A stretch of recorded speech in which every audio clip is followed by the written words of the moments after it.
Welcome to Legal 123s with ByrdAdatto. Legal issues simplified through real client stories and real-world experiences. Creating simplicity in 3, 2, 1. Welcome back to Legal 123s with ByrdAdatto. I'm your host, ByrdAdatto, with my co-host, Michael Byrd. Thanks, Brad. As a business and healthcare law firm, we represent clients in multiple business sectors, especially healthcare. Mm-hmm. This season, we're diving deep into the exhilarating and terrifying process of opening a business. Our theme this season is starting a business. Now, Michael, starting a business is just one season of a business. For those hearing it for the first time, just give a quick overview. What are the other seasons? Yeah, so there are 4 seasons of a business. There's the building season, starting a business. There's the operating season, running a business. There's the scaling season, growing a business, and the buying and selling season, which is exactly what it sounds like when you're ready to sell your practice. So this podcast season, we have been living in the building season. Yeah. And today I'm real excited. We have our friends and longtime clients on the show with us to share their story about starting their medical practice. I know the audience is going to love hearing this real life perspective, but Brad, I have some important stuff to go over with you first. I didn't do it. It wasn't me. Am I in trouble? Well, first off, am I in trouble? You're not in trouble, Brad. If it happened, it was an accident.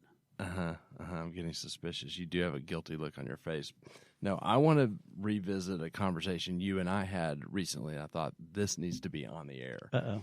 You were telling me about your son Ellis's birthday party, and I realized that you and I are at the end of an era with our kids being grown up on birthday parties. Yeah, it's kind of crazy. My son is a senior in high school, and when they start getting that age, they start kind of shifting us to what they wanted. But he decided to get the gang back together, and they were going to go to Dave & Buster's, which, for those not familiar with Dallas, it's a place where you just pour money into machines and kids get something out of it.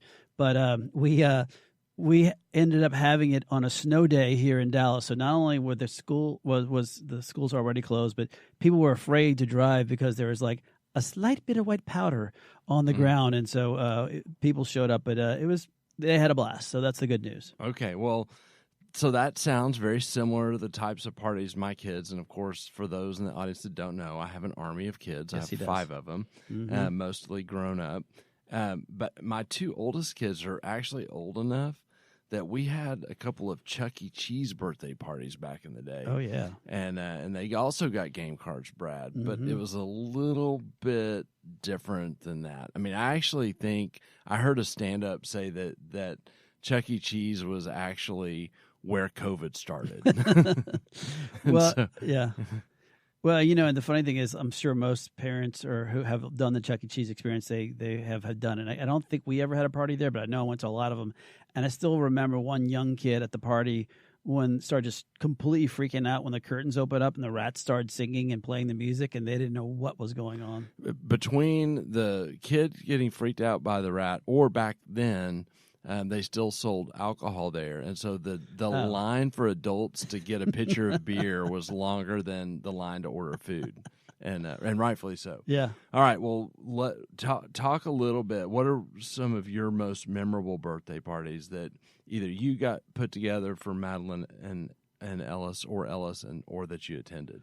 I think during COVID, Madeline had a birthday party at her house. This is, I guess, when you were kind of allowed to get back together, and they brought a zoo to her house, and we had a kangaroo in our house, we had monkeys in our house, we had hedgehogs. I mean, we literally had a kangaroo with the diaper on, just bouncing around our house, checking out, started opening up our kitchen cabinets and stuff. So I had to watch this, literally a kangaroo bounce around my house. It was kind of cool, but that was a lot of fun because it was kind of like the first thing you could do after COVID, but still was at your house with literally a zoo in your house. I know for me, in 7th and 8th grade for my daughter, who's now 26, that all of a sudden she had 2 years in a row a party where the entire school was invited. It was like at a church gym. Oh my gosh. Actually wasn't expensive at all, but it was insane. And she had gone from, I thought we were done with birthday parties, and it went to this extreme deal where I was chaperoning a birthday party. Yes, it was crazy. Yeah, I mean, I guess speaking of gyms, for parents in the Dallas-Fort Worth area, they all probably have heard of Little Gym. and I know that we've been to a lot of little gym parties, and I remember at one of Ellis's birthday parties, some kid falling down and screaming that he was in pain and hurt, and the parents were like, you're fine, and then later on we get a text from the mom, he broke his arm. Oh, yeah. I have. How about you? Do you have any horror stories? The little gym, I mean, the birthday parties where all the dads are standing there staring at each other while the kids are, doing their thing, those types of parties I do not miss at all. But I started talking about this today, Brad, because I read an article. I've been hearing about these over-the-top kid birthday parties that have escalated in recent years so that they can be posted on social media platforms like Instagram. You know what social media is? I've heard of it. It's that thing that people put things on. Yes. Okay. Snapchat and TikTok. Mm-hmm. And yeah, so there have been, I read an article about $100,000+ birthday parties being spent on kids. Okay, well, I guess you invited hundreds of kids to one of your birthday parties. Is that your idea of outlandish one? It was not $100,000. Okay. No. It was not nowhere close, but yeah. All right. Well, our guests for this show have been patiently waiting, staring at us, trying to figure out what's going on. Maybe we should bring them on and start talking to them about starting a business. Okay. Yeah, let's do that. All right. Today, joining us are Stephen and Sarah Camp, husband and wife team. We'll start with Sarah. Sarah is a nurse practitioner. She is a TCU undergrad, bachelor's in nursing, 2 master's degrees from University of Pennsylvania, financial accounting certificate from Harvard, blends some time on the clinic side, and primarily manages the business and marketing for Camp Plastic Surgery. And she has 2 children with Stephen, Zoe and Winston, of Instagram fame. I keep up with them actively through that route. And then also joining us is Stephen Camp, married to the mentioned Sarah. He is an A&M undergrad, Texas Tech School of Medicine, did his general surgery residency at the Carolinas, University of Utah, plastic and reconstructive surgery as a chief resident, and then did his fellowship with Dr. Dan Mills. I hope I did you guys justice. Sarah, Stephen, welcome. Thank you. We're so glad to be here. Well, we got to start off with some hot sports opinions here. We're going to hit you pretty hard right in the beginning. Have you guys, you have younger ones, so have you guys thrown one of these outlandish birthday parties for those kiddos? Have we? I was trying to think when you were talking about it. Yeah, no, I mean, I can tell you that we've been to a lot of little gym scenarios. Yeah. We have these kind of indoor bounce house arenas, called Pump It Up, which we mercifully aged out of. Yes. Yes. So our kids are like 10 and 12 right now, and we've done kind of like small group gatherings. And I'm trying to think of a birthday party of more than 10 or 15 kids, and it's all been fairly tame. I mean, I would say listening to you guys, I feel like so blessed. I mean, we must be touched by the light. And so I'm worried about next year now because I'm like, it can't stay this good forever. Well, Fort Worth's a pretty grounded area, so that's what we'll bank on that one. Yes, exactly. All right. I think we've done pretty well. Yeah. Let's talk. But Zoe's turning 13, so she might want something big this year. Okay, we'll have to revisit that later. Yes. Yeah, we'll see. So I'd love to hear from each of you to introduce Camp Plastic Surgery, talk a little bit about your practice that's now been in existence for a while now, and just introduce the audience to your practice. All right, Stephen, you kick it off. Yeah. So this is, about 11 plus years of being out of residency training and essentially practicing plastic surgery. And initially started in a group practice and really felt fortunate to find a situation where I could walk in and essentially try and cultivate patients and grow a patient following and spend some time in the emergency rooms and doing the spectrum of plastic surgery, which includes a lot of different things. It includes things like breast cancer. It includes, injuries in the emergency room. And then the things that I do now, which is obviously cosmetic surgery, where we're dealing with, facial aging, post-pregnancy related changes, and obviously the whole spectrum of skin care, injectables, laser therapies, which we've really gravitated towards. And so my practice was very broad at first, and I had from the very beginning a focused interest on aesthetics and in facial aging, and those kinds of procedures. And fortunately, my patients, gravitated towards those components, and I was able to focus my practice on that. And I made a decision to really try and craft an experience for my patients that would cater to appointment times, one-on-one discussions, customizing treatment plans in a way where I wasn't being pulled in multiple different directions. And so that was the impetus for what I wanted to do. And so that's what our practice is. It's a comprehensive practice dedicated to really facial aging, skincare, and moms. Yeah. So, my big demographic is moms, mommy makeover patients, wanted breast lifts, tummy tucks. And 10 years later, they're all worried about their neck and their eyelids. And so I've kind of grown into that fusion, if that makes sense. And what we wanted was a by appointment, comfortable, discreet setting that could be very, very patient-centered, patient-oriented, without any other external distractions. And so that's kind of how I would summarize our practice, but it was also the driving force behind I need to do something like this on my own, if that makes sense. Mm-hmm. Well, and that's a great explanation about who you guys are, and we're going to take a step back to where we, again, this theme is of the show is focusing on starting a business. So when you started your practice, as you said, almost a few years back now, what was the first thing you did when you decided to start this practice? So the first thing I said, what's my vision? So my vision is I want my patients to be able to come visit us, learn about our procedures and treatments, and essentially be seen quickly, comfortably, and extremely high level, just like you would at a fine hotel or a nice restaurant. So I wanted a different experience than most of medicine, where there's an exchange of different types of cards, a lot of back and forth. So I wanted the experience to feel very welcoming. And so I think the first thing I said is I want my experience to be different than that of going to a hospital. And so how am I going to create that experience? And then what do I need around me? So I said, well, I know I'm a surgeon, and I know how to do surgery, and I know how to do some aesthetic treatments, but what do I not know how to do? So the first thing I said is, what are the things that I want? What's the vision?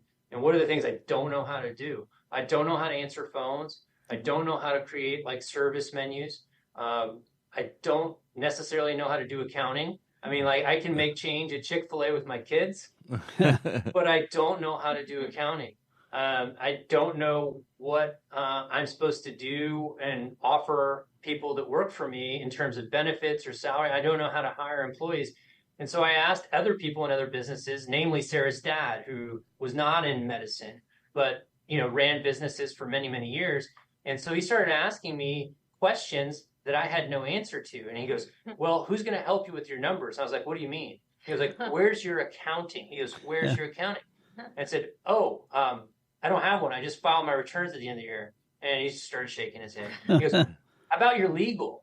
And I was like, well, my dad's a lawyer, this, that, and the other. And I just, my patients are happy with me. He's like, no, not malpractice, you idiot. He's like, how are you going to hire people? What are you doing? I said, I don't know. And he's like, okay, who's financing this? And so it became very obvious how much I didn't do, how much I didn't know, and what external resourcing I needed. So I needed legal help. I needed banking and financial help. I needed accounting help. And then I needed infrastructure within the practice. And so we basically defined, hey, this is what we want to do, but how are we going to get there? And so it started out with making a list of all of our deficits. And then that translated into how are we going to fund all this, which is kind of a nice segue into we need to figure out who our supporting team was going to be and how to build a business plan. Those are the things that within literally 5 days, I realized I had no specific training in and no, existing help, if you will. So I had to go find it. And so, let Sarah kind of chime in. I think we were married. Yeah. Yeah. So, and she had a lot of skills she brought to the table from her work as well too, which I'll let her describe. But. You ready for me? We're ready.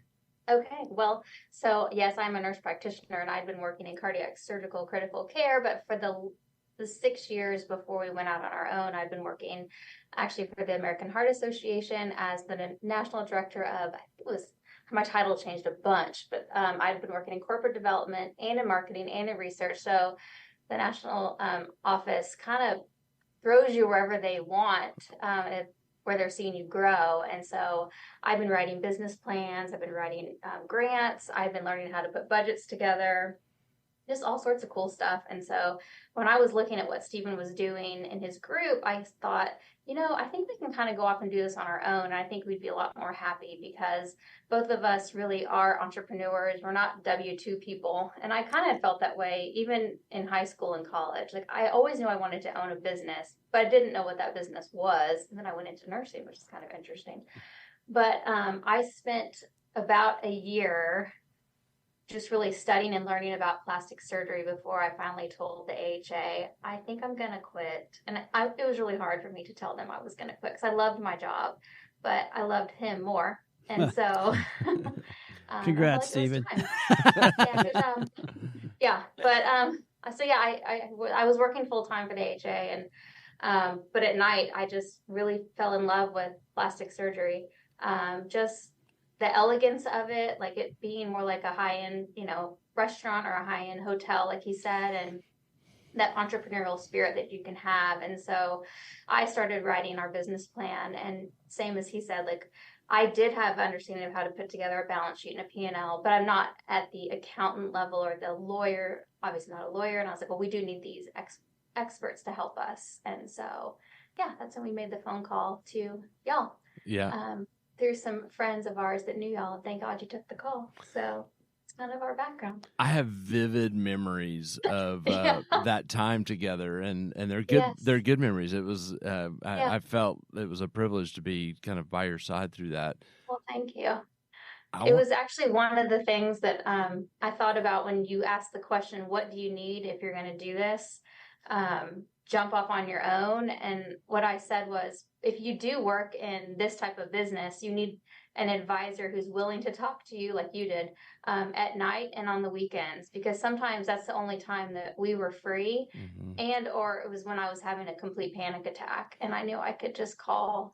I remember being at Disneyland with our kids randomly, and I was getting weird phone calls, and I was like, I need to call Michael, and you were so gracious to take my phone calls and just walk me off the ledge, and I'm literally like sitting outside the aerial ride, and I'm like, oh my God, but you helped me. So, there's lots of emotions that go with starting a business. Well, I'd love to hear a little bit from both of you guys, because we have audience members that are maybe thinking about starting a business, and there is.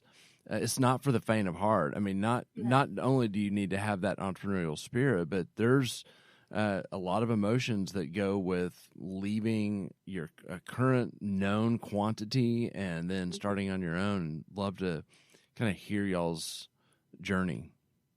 Well, I mean, I can jump in and just say you're leaving a job where we were making a great salary. We were fully protected in that way. Our kids were in private school, and like, let's just jump off the cliff and not have any money. And that was crazy. And we were going to have to commit to, and it's still this way. It's 24/7. Like it never stops. And we're in this now, I think, for 8 years since we went out on our own. And someone said to me a couple weeks ago, well, it's so easy for you guys. And I said, well, it's fun, but it's not.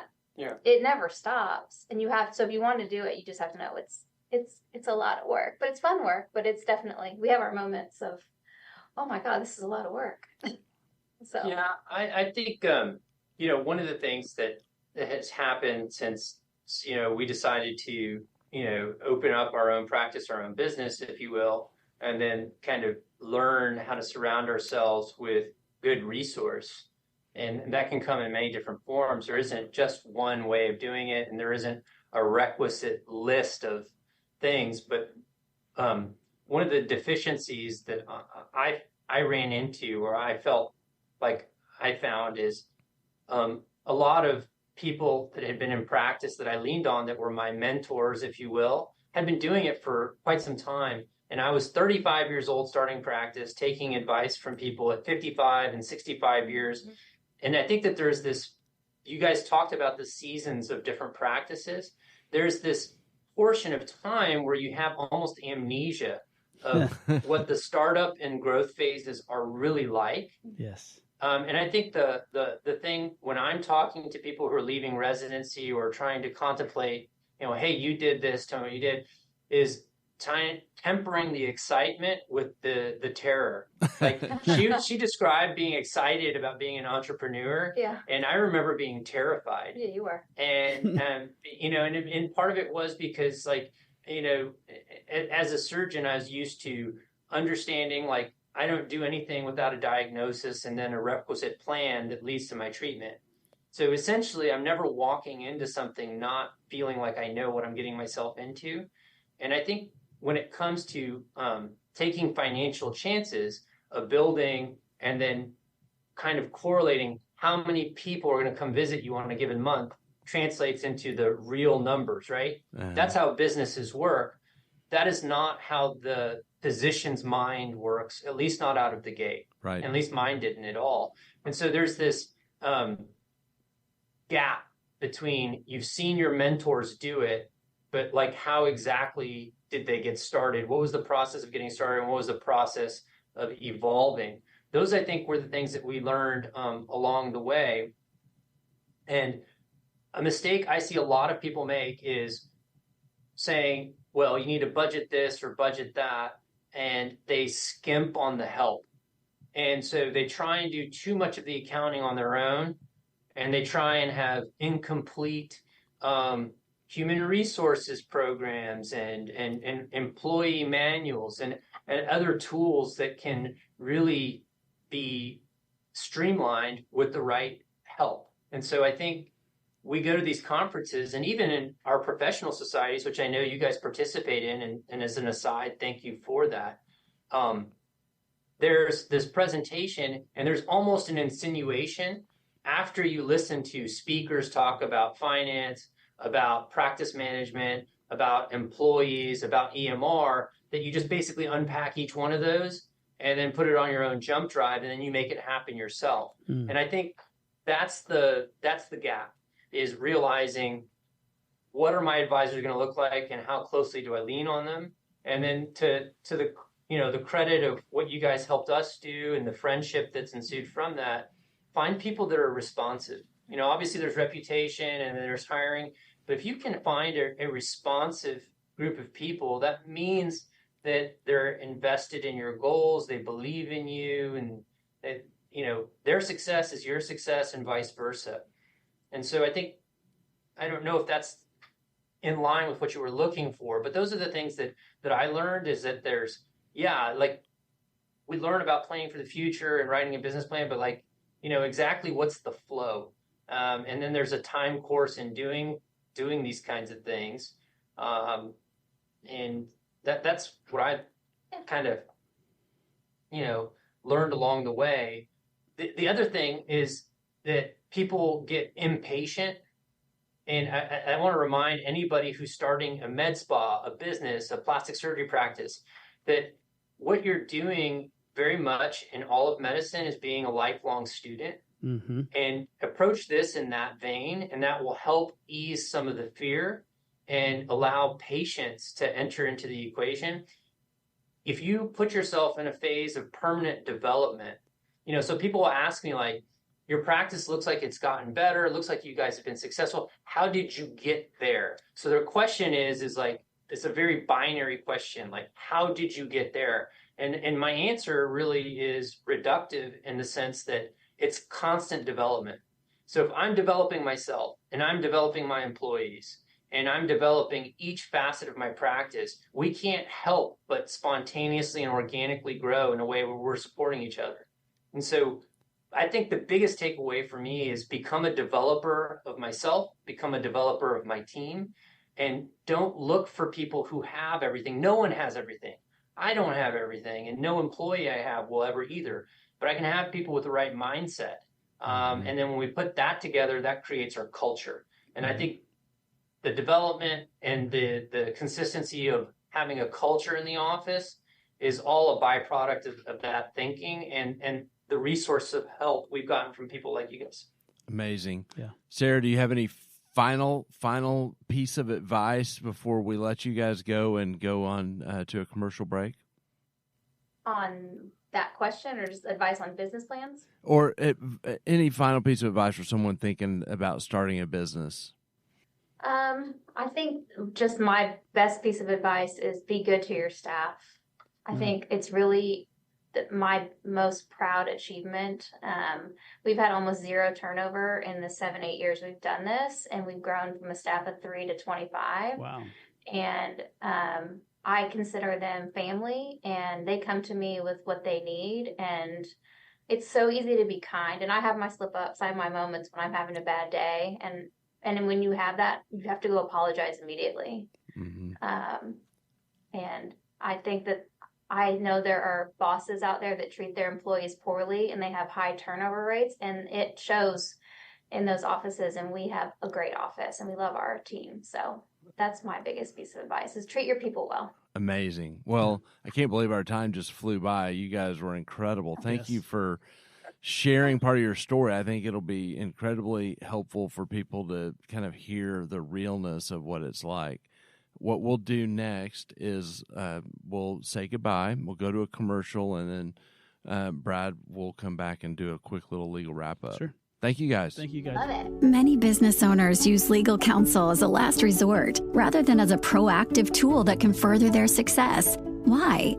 For most, it's the fear of unknown legal costs. ByrdAdatto's Access Plus program makes it possible for you to get the ongoing legal assistance you need for one predictable monthly fee. That gives you unlimited phone and email access to the legal team, so you can receive feedback on legal concerns as they arise. Access Plus, a smarter, simpler way to access legal services. Find out more. Visit ByrdAdatto.com today. Welcome back to Legal 123s with ByrdAdatto. I'm your host, ByrdAdatto. Still here with my co-host, Michael Byrd. Now, Michael, this season, our theme is starting a business.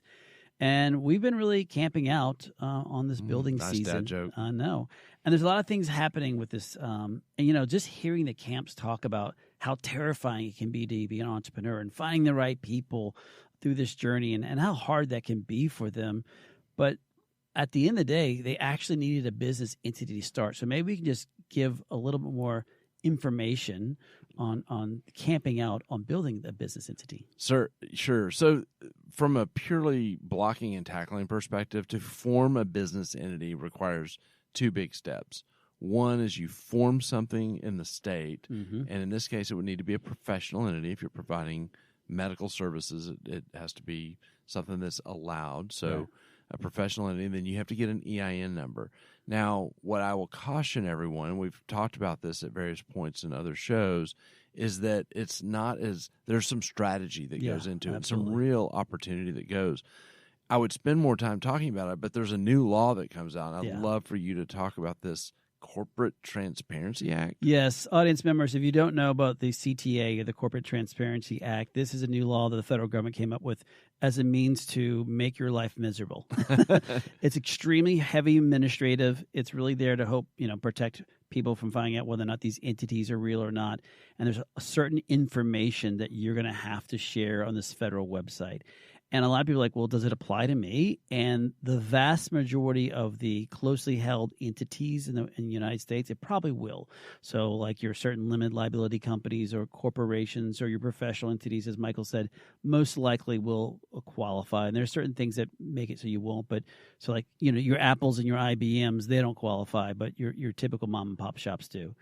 And what all it is a notification requirement that you need to file some documentation, a lot, by the way, audience members, with the federal government that is in charge of this.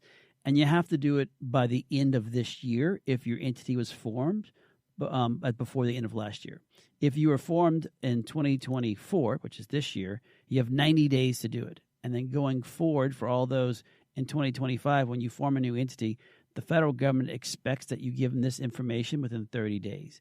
And, I won't bore you guys to death, all the different moving pieces. You can go to the website and learn more about the Corporate Transparency Act, about what you can file, and that report's free. There's also these third-party vendors that are out there that are trying to be, a situation where they can help. But ultimately, at the end of the day, if you don't do this, you can get fined some serious money, and that's why we're trying to let you know about it. But I don't want to spend too much time on it because next, before we go to next week, Michael, do you have any final thoughts before we cut out of here? Well, the Corporate Transparency Act reminds me of the scary mouse at Chuck E. Cheese. So, getting that stuff filed, I guess, would be like getting in the beer line at Chuck E. Cheese. Sounds terrible. Well, audience members, next Wednesday we do have a special for you guys. We will be going to have a live with our audience here in Dallas, and we'll have Navy SEAL Ryan Birdman Parrott. He's going to come discussing his new mission on saving others. It's going to be a really great one because we'll have that live audience.